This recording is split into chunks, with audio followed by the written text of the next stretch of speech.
성도 여러분, 한 주간 평안하셨습니까? 오늘도 주님의 영광이 찬란한 주일 아침입니다. 오늘도 마음과 정성을 다해 예배드리심으로 살아계신 하나님을 깊이 경험하시는 복된 주일이 되시기 바라겠습니다. 이제 다 같이 기도드리심으로 주일 예배를 하나님께 드리겠습니다.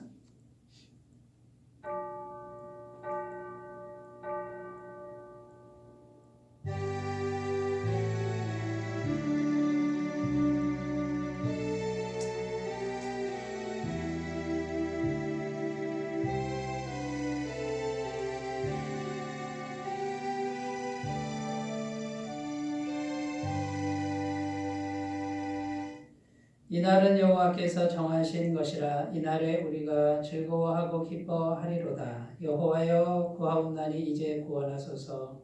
여호와여, 우리가 구하옵나니 이제 형통하게 하소서. 아멘. 은혜로우신 하나님 아버지, 저희들에게 일터를 주시고 부지런히 씨를 뿌리게 하시며 수고의 땀을 아끼지 않고 여기까지 이르게 하심에 감사를 드립니다.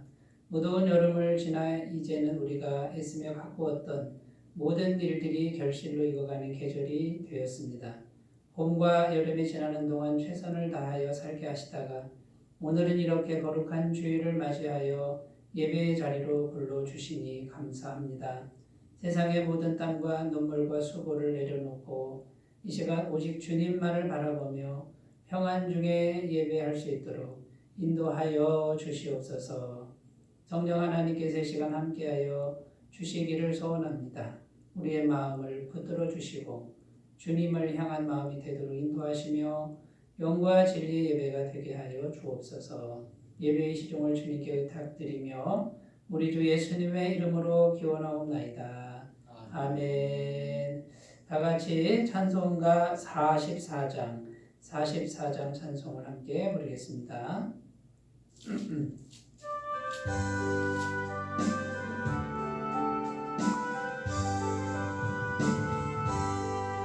지난 동안에 예수 인도했으니 주의 전에 모여서 감사 찬송합니다. 가장 복된 이날은 하늘은 지표로다.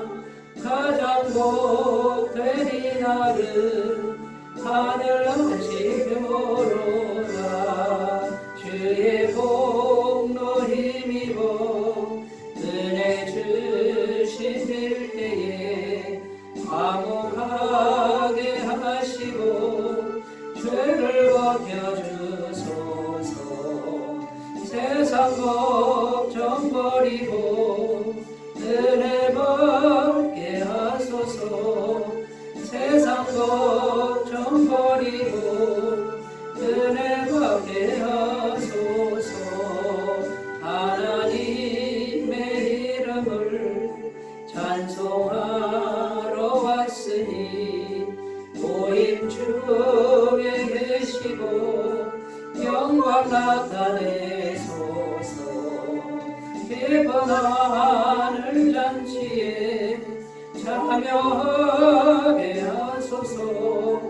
기쁜 하늘 잔치에 참여하게 하소서. 주의 기쁜 복음을 모두 듣게 하시고 주의 은혜 베풀어 괴로하여 주소서. 주님 오실 때까지 이날 지키리로다. 주님 오실 때까지 이날 지키리로다.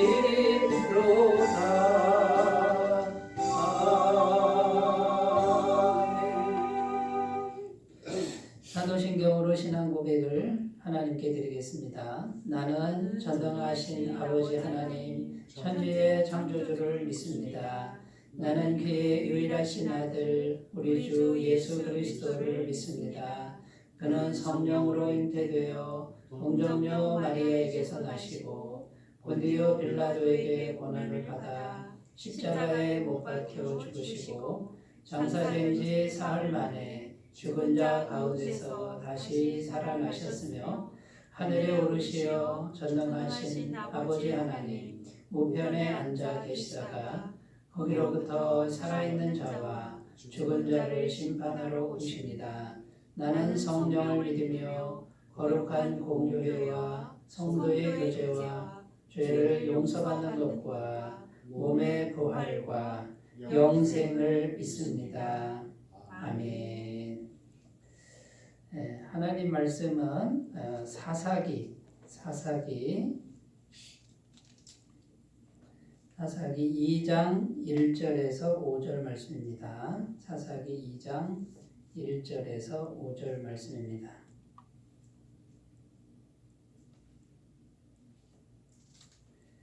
구약성경 362쪽이요. 사사기 2장 1절에서 5절 말씀을 제가 봉독해 드리겠습니다. 여호와의 사자가 길갈에서부터 복임으로 올라와 말하되 내가 너희를 애굽에서 올라오게 하여 내가 너희의 조상들에게 맹세한 땅으로 들어가게 하였으며 또 내가 이르기를 내가 너희와 함께한 언약을 영원히 어기지 아니하리니 너희는 이 땅의 주민과 언약을 맺지 말며 그들의 제단들을 헐라하였거늘 너희가 내 목소리를 듣지 아니하였으니 어찌하여 그리하였느냐. 그러므로 내가 또 말하기를 내가 그들을 너희 앞에서 쫓아내지 아니하리니 그들이 너희 옆구리에 가시가 될 것이며 그들의 신들이 너희에게 올무가 되리라 하였노라. 여호와의 사자가 이스라엘 모든 자손에게 이 말씀을 이름해 백성이 소리를 높여 운지라. 그러므로 그곳을 이름하여 복임이라 하고 그들이 거기서 여호와께 제사를 드렸더라. 아멘. 오늘 말씀의 제목은 태도가 멈추면 은혜도 멈춘다. 이런 제목으로 함께 은혜를 나누겠습니다. 오늘 말씀의 내용을 먼저 살펴보면요. 여호와의 사자가 길갈에서 복임에 올라와서 이스라엘 백성들에게 말씀했다. 이렇게 기록하는데요. 이 여호와의 사자는 성자 예수님, 그러니까 성육신 하시기 전에 성자 예수님이라는 것을 모든 신학자들이 다 동의를 한다고 합니다. 그러니까 하나님이 나타나신 거죠. 나타나서 이제 이스라엘 백성들에게 말씀을 하셨는데 이런 내용입니다. 왜 약속을 지키지 아니하였느냐, 이런 내용이죠. 책망하는 내용인데 이 땅 백성과 언약을 맺지 말고 또 그들의 제단을 헐라고 했는데 어찌하여 하나님 목소리를 듣지 아니하였느냐. 2절 말씀에 이렇게 기록되어 있죠. 너희는 이 땅의 주민과 언약을 맺지 말며 그들의 제단들을 헐라하였거늘 너희가 내 목소리를 듣지 아니하였으니 어찌하여 그리하였느냐. 자, 이렇게 여호와의 사자께서 올라오셔서 이제 책망하시는 이제 그런 내용입니다. 그러면서 3절 말씀에 보면 너희가 약속을 어겼으니 나도 더 이상 그들을 너희 앞에서 쫓아내지 않을 것이다. 이렇게 지금 말씀하고 있습니다. 3절입니다. 그러므로 내가 또 말하기를 내가 그들을 너희 앞에서 쫓아내지 아니하리니 그들이 너희 옆구리에 가시가 될 것이며 그들의 신들이 너희에게 올무가 되리라 하였노라. 자, 이렇게 지금 말씀하시는 내용입니다. 책망하시는 내용이고요. 앞으로 나는 너희와 함께하지 않겠다라고 선언하는 것 같지만 사실은 하나님 말씀을 듣고 회개하기를 바라는 그런 심정을 엿볼 수 있다라는 거죠. 하나님께서 만약에 아예 버리기로 하나님 백성을 아예 버리기로 작정하면 말씀도 하지 않으실 겁니다. 그런데 찾아와서 이렇게 친히 말씀한다 이 말은 제발 회개해라 이제 이런 심정이 깔려 있는 것이죠. 오늘 말씀에 보면요. 이렇게 정리할 수 있습니다. 하나님이 함께 하시지 않는다면 어떻게 된다는 것인가? 이런 질문에 대한 대답을 우리가 찾을 수 있는데 한마디로 통곡하는 인생이 된다. 이렇게 말씀하고 있는 거죠. 4절 말씀에 보면 여호와의 사자가 이스라엘 모든 자손에게 이 말씀을 이름해 백성이 소리를 높여 온지라. 통곡하는 거죠. 그리고 그곳 이름을 5절에 보면 복임이다. 이렇게 이름을 붙였습니다. 이 복임이란 뜻이 통곡하다, 울다, 통곡하다 이런 의미가 있는 겁니다. 그러니까 성경은 계속해서 우리에게 말씀하시는 게 뭐냐면 하나님이 함께 하시지 않으면 통곡하는 인생이 될 수밖에 없다. 이것을 말씀하고 있는 것입니다. 자, 그런데 길갈에서 복임으로 올라오셨다. 이렇게 말씀하죠. 이 길갈의 뜻이 뭐냐면 수치가 굴러갔다. 수치가 물러갔다. 이런 뜻이 있습니다. 그러니까 이 길갈에서 복임으로 올라왔다 이 말은 하나님께서 함께 하시면 길갈이고 하나님이 떠나면 복임이다. 이런 의미가 오늘 성경 부분 말씀에 담겨 있는 것입니다. 하나님이 함께 할 때는 수치가 물러갑니다. 수치를 당하지 않는 인생이 되고 하나님이 떠나가면 통곡하는 인생, 복임의 인생이 될 수밖에 없다라고 말씀하고 있는 것입니다. 자, 이게 첫 번째 우리 본문에서 찾을 수 있는 것이고 두 번째는요. 자, 하나님이 지금 이스라엘 백성들의 행위를 보고 그렇게 말씀하셨느냐라는 겁니다. 그런데 오늘 내용을 잘 보면요. 행위보다 더 중요한 게 뭐냐면 백성들의 마음의 태도였다라는 겁니다. 하나님은 항상 속을 보시죠. 중심을 보시는 분인데 백성들의 행위가 없어도 태도가 만약에 하려고 하는 뭔가 노력하려고 하는 태도만 있으면 하나님이 이렇게까지 말씀하시지 않는다라는 거예요.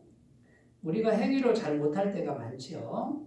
그런데 그 못하는 그걸 보고 즉시로 이렇게 말씀하는 분이 아니라는 것이고요.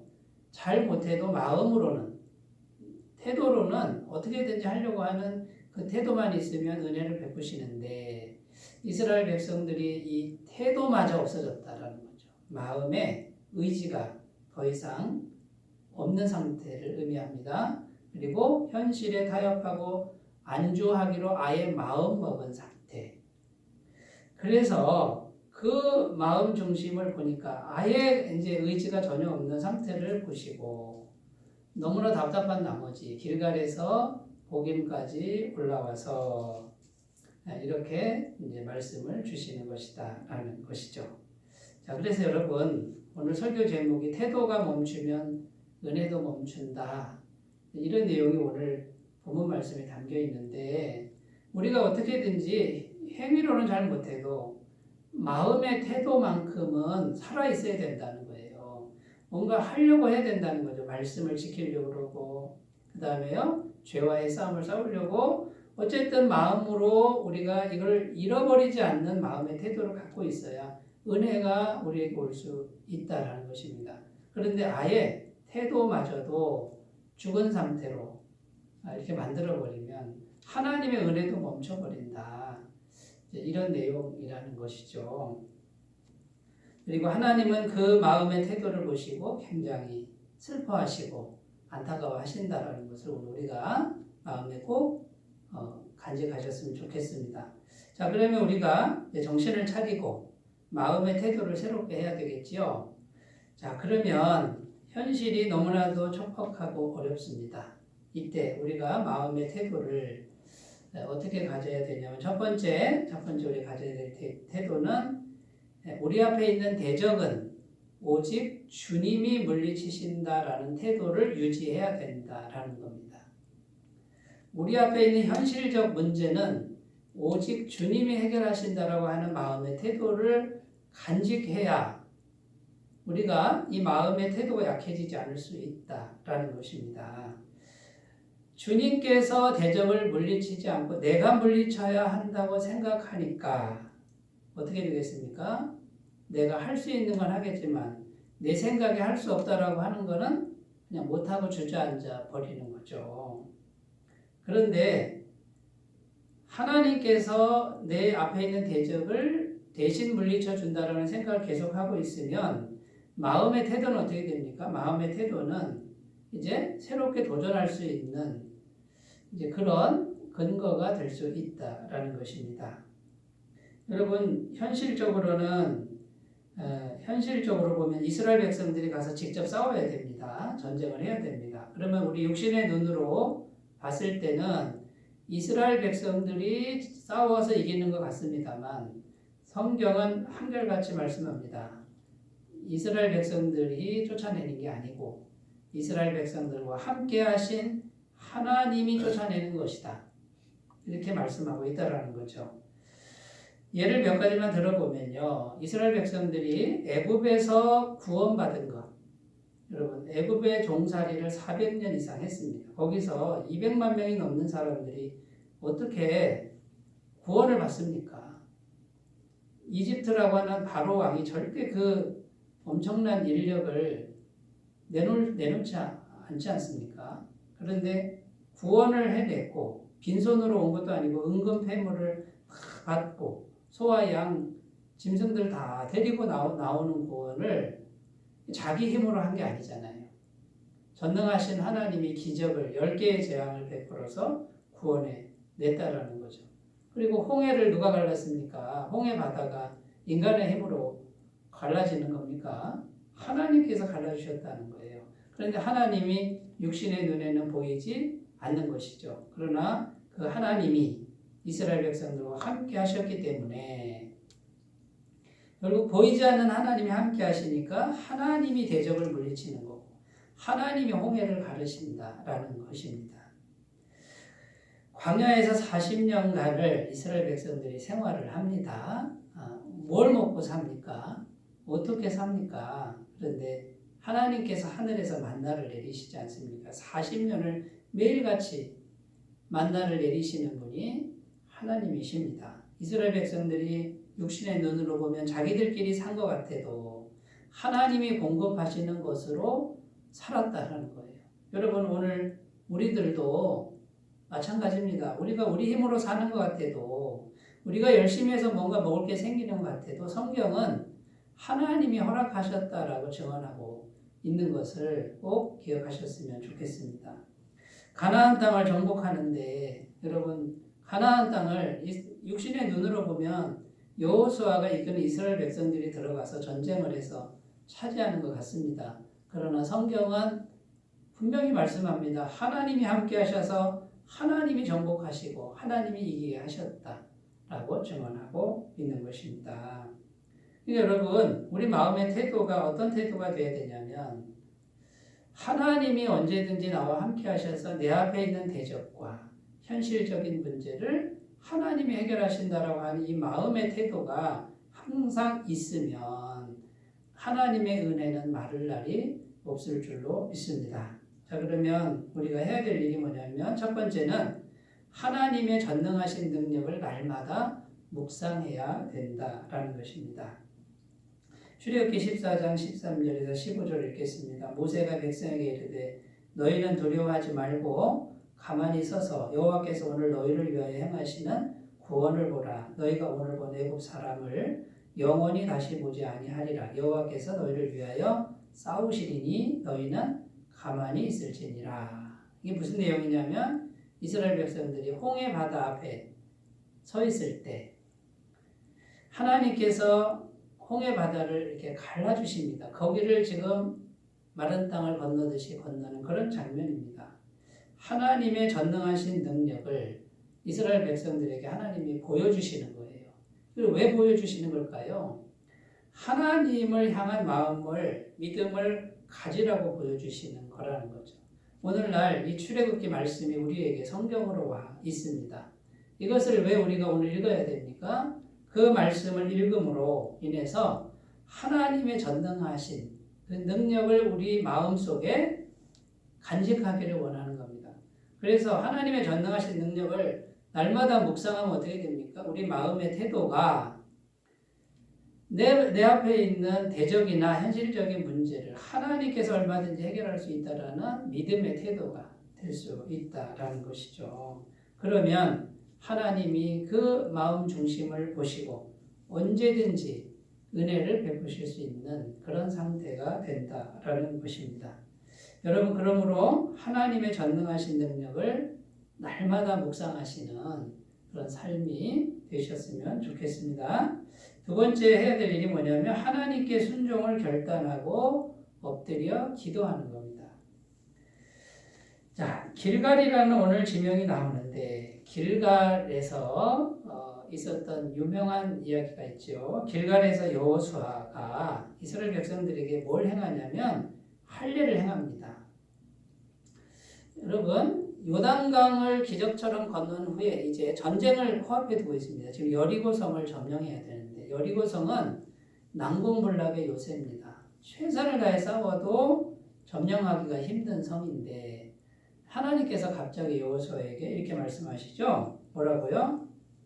너희 남자들 다 할례를 행해라. 애굽에서 나온 남자들이 할례를 안 받았다. 할례를 행해라. 그럼 여러분, 남자들이 할례를 받으면 최소 일주일은 꼼짝 못합니다. 남자 보실 못합니다. 싸울 수가 없습니다. 그런데 지금 상황이 전시 상황입니다. 지금 적군이 만약에 쳐들어오면 이거는 속수무책입니다. 싸울 수가 없고 그냥 전멸당할 그런 위험인데 이제 뭐라 그러죠? 할례를 행하라 그러는 거예요. 이게 하나님의 말씀이에요. 그런데 여호수아가 순종합니다. 여호수아는 순종하기 전에 먼저 하나님께 엎드리죠. 엎드려서 기도하는데 하나님의 응답은 할례를 행해라 이거였습니다. 근데 여호수아는 순종합니다. 현실적으로는 참 어리석은 행동입니다만 하나님께서는 뭘 원하시는 걸까요? 순종을 원하시는 겁니다. 순종. 두 번째는 거룩함을 원하시는 겁니다. 전쟁은 너희 손에 달린 게 아니야. 전쟁은 하나님 손에 달린 거야. 외적이, 대적이 쳐들어오지 못하도록 막아주는 분도 하나님이야. 하나님 믿고 할례를 행해라. 깨끗하게 해라. 그런데 여호수아가 아멘하고 순종합니다. 여호수아 5장 2절에 3절입니다. 그때 여호와께서 여호수아에게 이르시되 너는 부싯돌로 칼을 만들어 이스라엘 자손들에게 다시 할례를 행하라 하시매 여호수아가 부싯돌로 칼을 만들어 할례산에서 이스라엘 자손들에게 할례를 행하니라 이렇게 기록하고 있고요. 여호수아는 그대로 순종을 하죠. 그 다음에 하나님께서 여호수아에게 주신 게 뭐냐면 여리고 성을 무너뜨릴 수 있는 그 길을 알려주시죠. 그게 뭡니까? 사상자가 한 명도 없이 승리하게 하는 하루에 한 바퀴씩 돌고 마지막 7째 날에는 7바퀴를 돌고 소리를 치면 여리고성이 무너지게 하는 이제 이런 일이 이제 발생하는 거죠. 그러니까 결국은 하나님의 전능하심을 묵상하고 그 다음에 엎드려 순종을 결단하고 기도하면 얻어지는 게 뭐냐면 하나님의 임재라는 거죠. 하나님이 함께 하신다라는 겁니다. 여호수아 6장 20절입니다. 이에 백성은 외치고 제사장들은 나팔을 불매 백성이 나팔 소리를 들을 때에 크게 소리질러 외치니 성벽이 무너져 내린지라 백성이 각기 앞으로 나아가 그 성에 들어가서 그 성을 점령하고 난공불락의 요새 여리고 성이 하나님의 능력으로 무너지는 그래서 이스라엘 백성들은 하나님이 무너뜨린 걸 이스라엘 백성들은 그냥 들어가서 점령하고 전리품을 얻게 되는 이런 모습을 보여줍니다. 여러분 하나님이 원하시는 그림이 이런 그림이에요. 그러니까 우리가 우리의 대적을 우리 힘으로 다 싸우는 게 아니라는 거예요. 우리가 싸우는 게 아니라 대적은 하나님이 물리치고 문제는 하나님이 해결하시는데 첫 번째가 뭡니까? 하나님의 임재를 먼저 이루어야 됩니다. 우리 마음의 태도가 중요합니다. 그러니까 하나님의 전능하심을 묵상하고 그 다음에 무슨 말씀을 하든지 순종하기로 결단하고 기도를 하는 거예요. 그러면 하나님의 임재가 이루어지고 하나님이 여리고성을 무너뜨리고 그러면 우리는요 하나님이 다 해놓으신 걸 우리는 취하기만 하면 되는 거예요. 이것이 성경을 통해서 우리에게 주시는 하나님의 뜻이고요. 복음의 말씀을 통해서 우리에게 계속 들려주시는 음성이 뭐냐면 예수님께서 마귀 권세를 이미 다 정복해 놨다는 겁니다. 이미 다 정복해 놨다는 거예요. 이미 승리하신 분 그 예수님을 우리 마음에 모시고 있으면 이미 예수님이 다 승리를 해놓는 거예요. 이미 어디를 가든지 다 이겨놓는 거예요. 그러면 우리는 예수님과 함께 들어가서 예수님이 다 이겨놓으신 것을 우리가 취하기만 하면 되는 이제 이런 그림입니다. 여기에 예수님이 눈에 보이지 않는 거죠. 믿음이 필요한 겁니다. 여러분 눈에 보이지 않는 그 하나님이 나와 함께 계시는데 그분이 전능하신 분이다라고 하는 이 믿음, 우리 마음의 태도가 믿음에 뿌리내리는 이 태도가 마음에 있어야만 이것이 가능하다라는 거죠. 여러분 믿음의 마음을 꼭 소유하시기를 바라겠습니다. 그 방향으로 꼭 나아가셨으면 좋겠습니다. 하나님과 멀어져서 나 혼자 싸우는 싸움, 이런 싸움은 이제 청산하시고 어떤 현실이 올지라도 내 앞에 있는 대적이나 문제는 오직 하나님이 물리치시고 해결하신다라고 하는 그 믿음을 항상 가지고 있는 분들에게 하나님의 은혜는 끊임없이 이루어질 줄로 믿습니다. 길갈은 수치가 물러갔다는 뜻입니다. 하나님이 함께 하시니 수치가 완전히 물러간 것입니다. 길갈에서 할례를 행하는데 그 애굽의 수치가 물러가게 하셨다. 하나님이 함께 하셔서 자유민이 되었고 이제 수치가 물러갔다. 이런 뜻이죠. 그런데 하나님이 떠나니까 하나님이 함께 하지 않으니까 복임, 통곡하는 그런 삶이 된다라는 것이죠. 자, 두 번째로 가보겠습니다. 첫 번째는 우리 마음의 태도를 대적은 주님이 물리치신다. 이 태도를 유지해야 되고요. 두 번째 태도 우리가 가져야 될 태도는 뭐냐면 타협하고 안주하는 태도를 극복해야 한다라는 것입니다. 여러분 타협하고 안주하면 주님도 멈추신다라는 겁니다. 왜 그러냐면 우리 주님은 인격적이신 분이기 때문입니다. 인격을 가지신 분이죠, 하나님이. 그리고 우리에게도 인격을 주셨습니다. 하나님은 완전하신 분이기 때문에 완전하신 분의 그 모형이 인격을 가진 거예요. 그러면 사람을 창조할 때도 완전하게 창조했다는 증거가 뭐냐면 인격 있는 존재로 창조하는 거예요. 이것이 하나님의 완전성이죠. 인격이 없다 그러면 그건 불완전한 겁니다. 그런데 인격적이신 하나님은 우리에게도 인격적이길 원해요. 그러니까 우리 마음에 어떤 마음을 갖고 있느냐에 따라서 하나님이 역사를 하신다 그 말이에요. 그래서 우리가 어떤 마음을 가지고 있는지 그것을 하나님은 존중하신다라는 겁니다. 그러니까 우리가 만약에 타협하고 안주하면 하나님은 그것도 존중을 해주는 거예요. 창세기에 보면 선악과를 선택하는 아담과 하와의 모습이 나옵니다. 아담과 하와가 하나님께서는 선악을 알게 하는 나무의 실과는 먹지 말라 이렇게 했는데 이 사람들이 자기의 인격으로 선악과를 먹습니다. 하나님 말씀을 어기고 먹습니다. 그런데 하나님이 오셔서 막지 않습니다. 왜 그러냐면 아담과 하와에게 인격을 주셨기 때문에 네가 선택하는 걸 존중한다라는 거예요. 창세기 3장 6절입니다. 여자가 그 나무를 본즉 먹음직도 하고 보암직도 하고 지혜롭게 할 만큼 탐스럽기도 한 나무인지라 여자가 그 열매를 따먹고 자기와 함께 있는 남편에게도 주매 그도 먹은지라. 그러니까 여자와 남자가 죄를 짓는데 죄를 범하는데 자기들이 선택을 한 거예요. 그럼 하나님 그걸 또 인정을 하는 겁니다. 막지 않습니다. 그래서 하나님은요 우리 인격에 우리 마음에 뭘 있는지 항상 물으십니다. 믿음을 물으시죠. 너 뭘 믿느냐? 너의 믿음이 뭐냐? 너의 인격으로 지금 믿고 있는 게 뭐냐? 내가 이 일 할 줄을 믿느냐? 내가 기적을 베풀 줄 믿느냐? 이걸 항상 묻습니다. 안 물으셔도 되잖아요. 그런데 묻는 거예요. 왜 물을까요? 인격적으로 묻는 거예요. 너 뭘 믿고 있니? 네 마음속에 지금 있는 게 뭐니? 그걸 묻는 거예요. 그러니까 마음속에 있는 대로 하나님이 하시는 거예요. 근데 여러분 우리가 타협하고 안주하는 태도를 갖고 있습니다. 이 타협하고 안주한다는 건요. 죄가 있는데 그냥 타협하는 거예요. 대적이 있는데 힘드니까 그냥 타협하는 같이 살자. 죄와 같이 살자. 그 다음에 대적과 같이 살자. 그러면 그렇게 살아라. 인격적이시기 때문에 그걸 하나님이 억지로 안 합니다. 그저 말씀만 선포할 뿐입니다.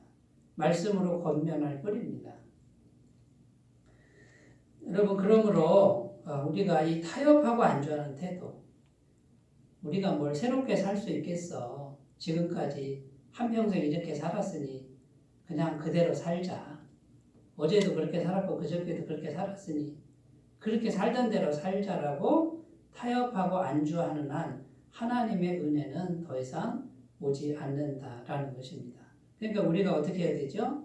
어떻게든지 마음에 지금의 삶을 개선하려고 그러고 나의 삶의 습관을 하나하나 고쳐나가려고 하는 마음의 태도가 있지 않으면 절대로 하나님의 은혜도 올 수가 없다라는 거예요. 잘 안 돼도 뭔가 내가 지금 계속해서 반복적으로 짓고 있는 그 죄와 현실의 문제에서 그것을 하나하나 개선해 나가려고 하는 마음의 태도가 있어야 하나님이 은혜로 함께 하실 수 있는데 힘들고 어렵다고 그냥 주저앉아 있는 사람에게는 그 인격을 존중해서 그대로 가게 하신다라는 겁니다. 자, 그러면 여러분 우리에게 중요한 게 뭐냐면 힘들고 어려워도 믿음의 한 발을 뛰는 게 중요하다라는 것입니다. 내가 믿음을 향해서 한 발을 뛰면 하나님이 도와주신다라는 거예요. 이걸 꼭 믿으셨으면 좋겠습니다. 출애굽기 14장 15절 16절을 읽겠습니다. 여호와께서 모세에게 이르시되 너는 어찌하여 내게 부르짖느냐 이스라엘 자손에게 명령하여 앞으로 나아가게 하고 지팡이를 들고 손을 바다 위로 내밀어 그것이 갈라지게 하라. 이스라엘 자손이 바다 가운데서 마른 땅으로 행하리라. 자, 여기 보면 홍해를 가르기 전에 하나님이 모세에게 이렇게 말합니다. 이스라엘 백성들을 앞으로 나가게 해라. 이렇게 말씀합니다. 지금 바다가 갈라진 게 아닙니다.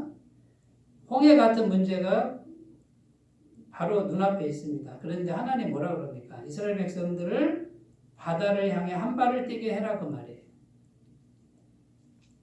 이게 굉장히 중요한 말씀입니다.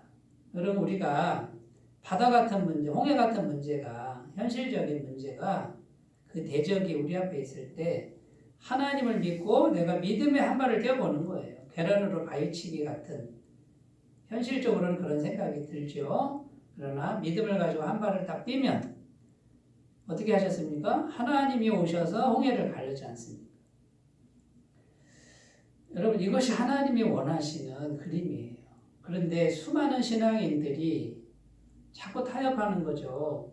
현실에서는 죄를 질 수밖에 없다. 현실에서는 거짓말도 해야 되고 현실적으로 뭐든지 생각합니다. 하나님을 향해서 믿음의 한 발을 뛰는 게 아니고 어떻게 합니까? 자꾸 타협하는 거예요. 그러니까 홍해가 갈라지겠습니까? 갈라지지 않는다라는 거죠. 누가복음 15장 21절 23절 읽겠습니다. 아들이 이르되 아버지 내가 하늘과 아버지께 죄를 지어사오니 지금부터는 아버지 아들이라 일컬음을 감당하지 못하겠나이다 하나 아버지는 종들에게 이르되 제일 좋은 옷을 내어다가 입히고 손에 가락지를 끼우고 발에 신을 신기라. 그리고 살찐 송아지를 끌어다가 잡으라. 우리가 먹고 즐기자. 집 나간 탕자가 쫄딱 망했습니다. 아버지 유산 돌아가시지도 않았는데 그 유산을 챙겨가지고 가서 허랑방탕하게 쓰고 창기와 함께 다 써버린 이 아들이 어떻게 했습니까? 아버지를 향해서 돌아갑니다. 믿음의 한 발을 딱 뛰는데 아버지가 어떻게 합니까? 동구밭까지 그냥 나와가지고 죄만 지은 아들을 끌어안고 회복시켜주지 않습니까? 이게 우리 하나님 아버지의 마음이라는 거예요. 여러분 우리가 날마다 죄를 지고 삽니다. 날마다 실패하고 넘어집니다. 잘 못 살 때도 많습니다. 우리는 늘 앞으로도 그렇게 살 겁니다. 그런데 우리의 마음의 태도만은 하나님을 향해서 한 발을 뛰는 하나님을 향해서 한 발을 내딛는 이런 마음만 가지고 있으면 하나님은 이미 기다리고 계시고 하나님은 은혜를 베풀려고 지금 기다리고 계신다라는 거예요. 제발 타협하고 안주하고 그냥 죄가 있어도 그냥 타협하고 마음속에 여러 가지 복잡한 것이 있어도 그걸 그냥 뒹굴며 살아가는 이런 삶을 이제는 내려놓고 그것이 매일 찾아와도 다시 또 하나님을 찾고 또 하나님을 찾는 이런 방향으로 나아가셨으면 좋겠습니다. 그러므로 마음이 중요합니다. 마음. 이 마음을 하나님이 보시는 거예요. 사무엘상 16장 7절입니다. 여호와께서 사무엘에게 이르시되 그의 용모와 키를 보지 말라. 내가 이미 그를 버렸노라. 내가 보는 것은 사람과 같지 아니하니 사람은 외모를 보거니와 나 여호와는 중심을 보느니라 하시더라. 어떤 사람은 안 되는데 마음도 아예 주저앉은 분이 있고, 어떤 사람은 하는 것마다 안 되는데 마음만은 하나님을 향한 분이 있습니다. 오늘도 믿음의 한 발을 떼어보자. 이 마음을 항상 가지고 있는 분은 하나님이 도와주실 거예요. 힘을 주실 거예요. 계속 안 되겠지만 이 마음의 태도만을 제대로 지키면 하나님의 은혜로 홍해를 가르고 하나님의 기적으로 함께 하시는 걸 꼭 믿으시고 마음을 다시 이렇게 세우시는 귀한 아침이 되셨으면 좋겠습니다. 자, 세 번째로 가겠습니다. 세 번째, 어떤 마음의 태도를 우리가 가져야 되느냐면요. 세 번째, 형식적인 신앙의 태도를 극복해야 한다라는 것입니다. 오늘 말씀 4절, 5절을 다시 읽어보겠습니다. 여호와의 사자가 이스라엘 모든 자손에게 이 말씀을 이르매 백성이 소리를 높여 온지라. 그러므로 그것을 이름하여 복임이라 하고 그들이 거기서 여호와께 제사를 드렸더라. 자, 여기 보면 여호와의 사자의 말씀을 듣고 이스라엘 백성들이 막 통곡하며 웁니다. 굉장히 회개하는 것처럼 보이고요. 그 다음에 제사를 드렸다 그래요. 제사를 하나님이 기뻐하시잖아요. 그래서 여호수아 때까지 계속해서 해왔던 게 뭡니까? 광야에서 성막에서 계속 피의 제사를 드렸지 않습니까? 그러니까 이 백성들이 이럴 때는 제사를 드리는 거야 하고 희생 제사를 드리는 거예요. 이것은 피 흘리는 제사는 뭡니까? 회개죠. 속죄함의 제사를 드렸습니다. 그런데 여기 보면은 백성들이 이제 회개하고 제사를 드리고 새로운 삶을 살았겠거니 하는 기대가 생기는데 그 다음에 계속 이어지는 내용은 전혀 바뀐 게 없다라는 것이 지금 사사기의 내용입니다. 통곡하고 제사도 드리는데 이제 변화되는 게 없는 거죠. 그러니까 이 백성들은 지금 어떤 거냐면 경건의 모양은 있는데 경건의 능력은 속에 없는 이런 모습이라는 것입니다. 그러니까 이 마음 속에 정말 살아있는 신앙이 아니고 모세가 보여주고 여호수아가 보여준 겉모습만 보는 거예요. 이럴 때는 통곡하는 거고 이럴 때는 제사 드리는 거고 그리고 나서는 또 아무 일도 없는 그냥 겉으로 보여주는 것만 있는 신앙 이런 모습인 거죠. 예수님 당시에 바리새인들 모습과 같습니다. 속은 자기를 드러내고 속은 탐욕이 가득한데 이 사람들은 겉으로는 제사를 드리고 11조를 드리고 기도를 하루에 5번씩 기도 시간 지켜서 하고 금식하고 구제하고 겉으로 많이 했는데 속은 회칠한 무덤처럼 탐욕과 자기 명예와 이런 것들로 가득 찬 사람들이었다는 거죠. 예수님이 제일 싫어했죠. 여러분 우리가 우리의 신앙이 이 겉으로만의 신앙이어서는 하나님의 은혜가 오기가 어렵습니다. 그러니까 이 마음의 태도가 살아있는 하나님의 살아있는 생기가 있는 마음 중심이 되지 않으면은 하나님의 은혜가 오기가 어렵다라는 겁니다. 자, 그러면 우리가 어떻게 구체적으로 어떻게 해야 되냐면 성령 하나님에 대해서 아셔야 됩니다. 성령님과 마음 중심의 이 교제를 지속적으로 해야 이 마음에 성령님이 임하시고 성령님이 영으로 임하실 때 하나님의 생기가 영생의 능력이 마음속에 가득가득 차게 된다라는 것이죠. 그래서 이 영생의 능력이 가득가득 찼을 때 이제는 형식적인 신앙이 아니라 생명 있는 신앙, 살아있는 신앙이 될 수 있다라는 것입니다. 요한복음 14장 26절 27절입니다. 보혜사 곧 아버지께서 내 이름으로 보내실 성령 그가 너희에게 모든 것을 가르치고 내가 너희에게 말한 모든 것을 생각나게 하리라. 평안을 너희에게 끼치노니 곧 나의 평안을 너희에게 주노라. 내가 너희에게 주는 것은 세상이 주는 것과 같이 아니하니라. 너희는 마음에 근심하지도 말고 두려워하지도 말라. 여기 보면 성령님이 우리 안에 오시면 하나님의 신적 평강이 우리에게 오고 근심과 두려움을 극복할 수 있는 그런 마음에 힘이 생긴다라고 말씀하고 있는 것입니다. 두 번째는 하나님의 사랑의 말씀을 묵상해야 됩니다. 하나님 말씀을 계속해서 마음속에 간직하는 사람만이 이 형식적인 신앙에서 나올 수가 있는 것이죠. 로마서 8장 38절 39절입니다. 내가 확신하노니 사망이나 생명이나 천사들이나 권세자들이나 현재일이나 장래일이나 능력이나 높음이나 기쁨이나 다른 어떤 피조물이라도 우리를 우리 주 그리스도 예수 안에 있는 하나님의 사랑에서 끊을 수 없으리라. 로마서 8장 32절입니다. 자기 아들을 아끼지 아니하시고 우리 모든 사람을 위하여 내주시니가 어찌 그 아들과 함께 모든 것을 우리에게 주시지 아니하겠느냐. 여러분, 하나님의 말씀은 영원토록 변함없고 반드시 성취되는 말씀입니다. 이 말씀을 마음에 깊이 간직하시는 분들은 말씀이 내 속에 들어와서 일을 합니다. 하나님의 말씀은 살았고 운동력이 있어서 우리 영과 혼과 관절 골수를 찔러 쪼개는 능력으로 역사하는 것이 말씀이죠. 이 말씀을 늘 묵상하셔서 형식적인 신앙이 아니라 경건의 능력이 있는 속사람, 이것을 잘 바꾸시기를 바라겠습니다. 자, 오늘 태도가 멈추면 은혜도 멈춘다라는 제목으로 말씀을 전했는데요. 하나님은 중심을 보시죠. 이스라엘 백성들은 이 태도가 아예 죽었습니다. 태도가 아예 죄와의 싸움이나 신앙이나 이런 걸 할 생각이 아예 없고 겉으로만 보이고 형식적으로만 하고 어떡합니까?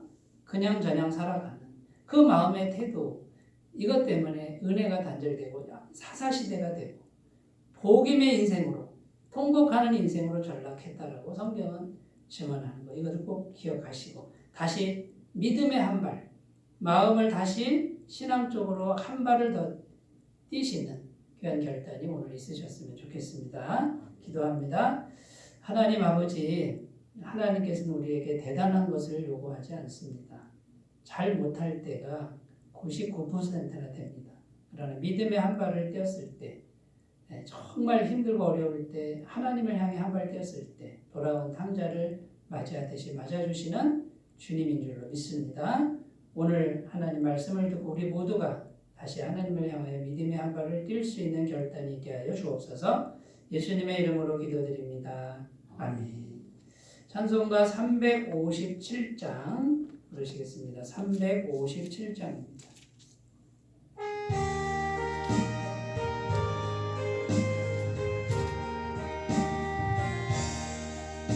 주 믿는 사람 일어나 다 힘을 합하여 이 세상 모든 마귀를 바쳐서 멸하세. 저 앞에 오는 적군을 다 싸워 이겨라. 주 예수 믿는 힘으로 온 세상 이기네.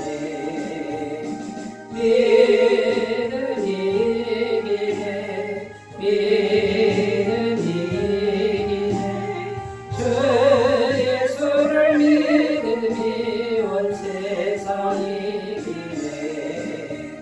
온 인류 마귀 배율로 큰 죄에 빠지니 진리로 뒤를 띠고서 늘 기도드리세. 참 믿고 의지하면서 겁없이 나갈 때 주 예수 믿는 힘으로 온 세상 이기네. 믿음 이기네. 믿음 이기네. 주 예수를 믿음이 온 세상 이기네. 끝까지 이긴 자에게 흰 옷을 입히고 또 영생복을 주시니 참 기쁜 일일세. 이 어두운 세상 지나서 저 천성 가도록 주 예수 믿는 힘으로 온 세상이 믿음이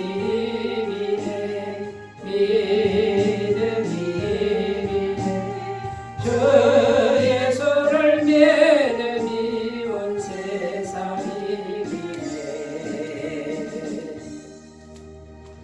네, 광고 말씀은요 이번 주 금요일입니다. 23일 에팍에서 열리는 현장 복음사경에 많은 참석과 금연을 부탁드리겠습니다. 다른 광고 주고 참조하시고 찬송가 383장 부르시고 축도로 예배를 마치겠습니다.